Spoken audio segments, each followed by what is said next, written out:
as a super fan, what did Igor mean to you when that came out?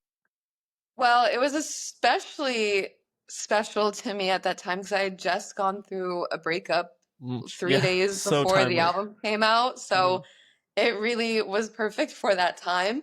Um, it came out, and I remember, yeah, about 3 or 4 days later, I went to go see him at Gov Ball, and he performed almost the entire album. And Wow.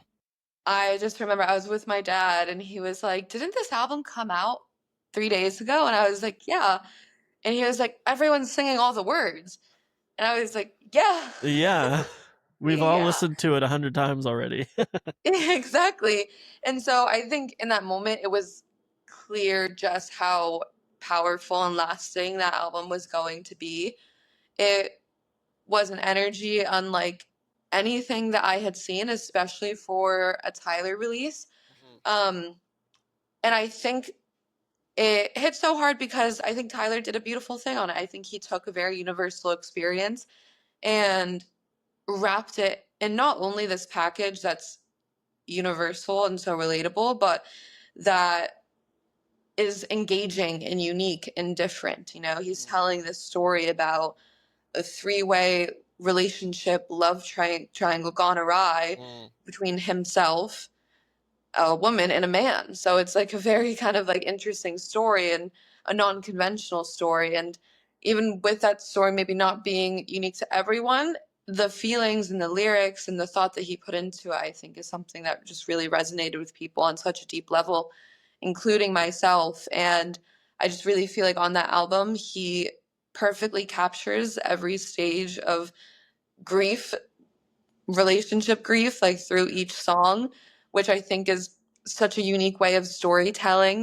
We have the infatuation stage, and then we have the resentment stage, and we have the denial stage, and we have the acceptance stage, and forgiveness stage with the last couple songs. So Yeah. um, I just I love that he made an album that reads almost like a book or like watching a movie, and it's so powerful that it doesn't even need the visuals. The songs just convey it themselves. Yeah. Um, and I think it's one of the greatest albums ever. I really do.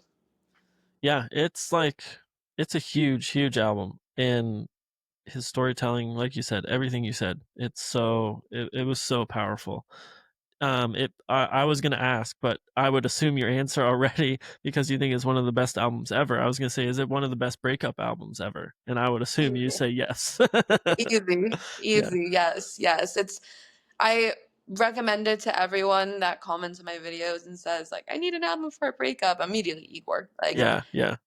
it's just an album that I feel like can help you really process your feelings and help you deal with it and help you realize that you're not alone and that like it's okay to kind of feel every single emotion under the spectrum. Like it's okay to feel angry Yeah. at that person, it's okay to feel angry at yourself, and it's okay to forgive them, and it's okay to forgive yourself and move on with your life. Like it just covers everything, and it's so Mhm. good.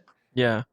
Do you think that he is going to put out like obviously Don't Tap the Glass is like I wouldn't say it's like him like it's a fun album. I wouldn't say it's necessarily like a happy album. Do you think Mm. he's going to like pull out a happy album? Yeah, I think I have this almost sneaking suspicion. I can be wrong, and I hope I am wrong, but I almost feel like and wonder if Tyler feels like he's accomplished a lot of the things that he set out to accomplish in his music. Mm. Is it necessary for him to come out with another Igor, to come Yeah. out with another complex concept album that wins Grammys? Maybe necessarily not. I feel like he's kind of tapped into a lot of different genres and sounds, and I think he's mastered the sounds that he wants to. So I almost wonder if Tyler's just a little bit more concerned with having fun at this point and Yeah. creating albums that are just circulated around more fun, like this most recent release, Don't Tap Mm. the Glass. I can see him dropping maybe like a jazz album down the line. Oh, that'd be Um, amazing.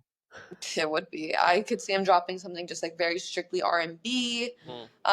But I do feel like these projects would be more based in, you know, his love for music rather than like hitting another notch on the pool.